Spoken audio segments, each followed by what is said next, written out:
नमस्कार मित्रांनो, विदर्भाचा खादाड मूमध्ये तुमचं स्वागत आहे। चला तर आज आपण बनवूया मुगाच्या दाण्याची आमटी। तर इथे मी चांगल्या प्रकारे शेंगा सोलून घेतलेले आहे आणि अशा दाणे सुद्धा काढून घेतलेले आहे। तर चला आता आपण ते दाणे भाजून घेऊया। तर मी इथे कढई चांगल्या प्रकारे तापवलेली आहे आणि इथे मुगाचे दाणे सुद्धा टाकून घेतलेले आहे कढईमध्ये आणि चांगल्या प्रकारे मस्त दाणे भाजून घेणार आहे। मी यामध्ये थोडंसं तेल टाकून घेत आहे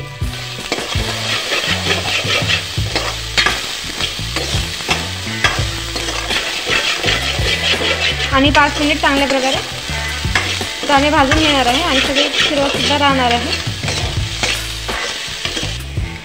तर मुगाची आमटी बनवण्यासाठी मी इथे हिरव्या मिरच्या घेतलेल्या आहेत, 1 टोमॅटो घेतलेला आहे, 5 ते 6 लसणाच्या कळी घेतलेल्या आहे, 1 कांदा चिरलेला आहे आणि कोथिंबीर सुद्धा घेतलेली आहे। तर तुम्ही बघू शकता इथे आपले दाणे चांगल्या प्रकारे भाजले सुद्धा जात आहे। तर चांगल्या प्रकारे भाजलेले आहे। आता मी एका भांड्यामध्ये काढून सुद्धा घेत आहे। तर आता मी त्याच कढईमध्ये हिरव्या मिरच्या सुद्धा भाजून घेत आहे आणि लसणाच्या कळी सुद्धा त्यामध्येच भाजून घेत आहे। यामध्ये सुद्धा मी थोडंसं तेल टाकून घेणार आहे। तर 5 मिनिट ठेवून इथे आपल्याला चांगल्या प्रकारे मिरची सुद्धा भाजून झालेले आहे। आता मी या मिरच्या एका भांड्यामध्ये काढून घेणार आहे आणि हे 5 मिनिट हिरव्या मिरच्या थंड होऊ देणार आहे। नंतर या मिक्सरच्या भांड्यामधून बारीक सुद्धा करून घेणार आहे। तर आपल्या मिरच्या थंड झालेल्या आहेत। आता मी ह्या मिरच्या मिक्सरच्या भांड्यामध्ये टाकून घेणार आहे। त्यासोबतच 1 चम्मच जिरं सुद्धा टाकून घेत आहे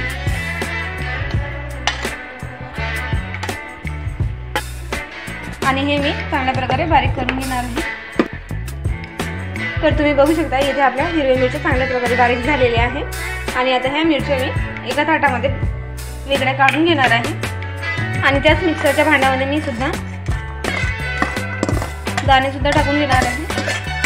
ते सुद्धा चांगल्या प्रकारे बारीक करून घेणार आहे।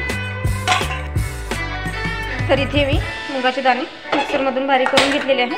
तुम्ही बघू शकता अशा प्रकारे मी पेस्ट तयार केलेली आहे। तर चला आता आपण आमटी बनवायला सुरुवात करूया। तर इथे मी त्याच कढईचा वापर सुद्धा करणार आहे।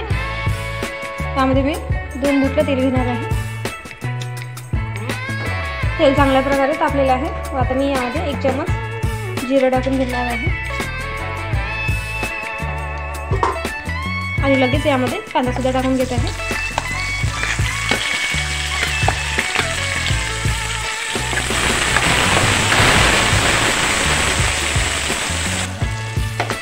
मी या भाजीमध्ये जास्त कांदा शिजू देणार नाही आहे।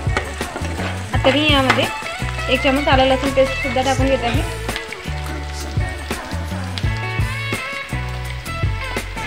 आणि चांगल्या प्रकारे मिक्स करून घेणार आहे।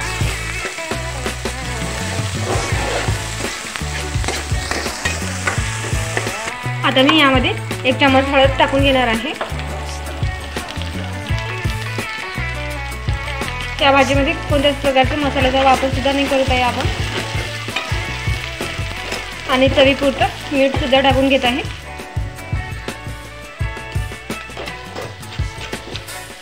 आणि आता यामध्ये मी जे आपण हिरवी मिरचीचं पेस्ट तयार केलं होतं मिक्सरमध्ये ते सुद्धा टाकून घेतलेलं आहे आणि चांगल्या प्रकारे मिक्स सुद्धा करून घेत आहे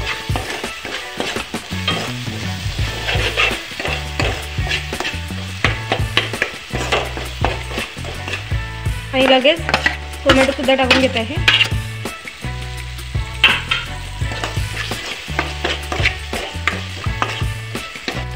टोमॅटो शिजण्यासाठी मी इथे थोडंसं पाणी टाकून घेत आहे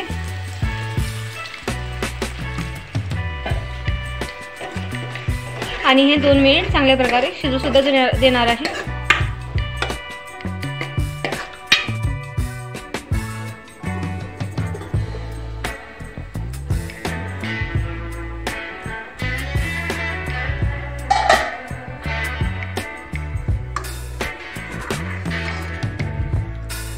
तर इथे आपल्या भाजीला 10 मिनिट झालेले आहे। मस्तपैकी कड सुद्धा आलेला होता तर आता मी या भाजीमध्ये कोथिंबीर टाकून घेत आहे आणि अशा प्रकारे आपली ही मुगाच्या छोल्याची आमटी तयार झालेली आहे। विदर्भाचा खादाडमू या चॅनलला सबस्क्राईब आणि बेल आयकॉनला क्लिक करायला विसरू नका। धन्यवाद।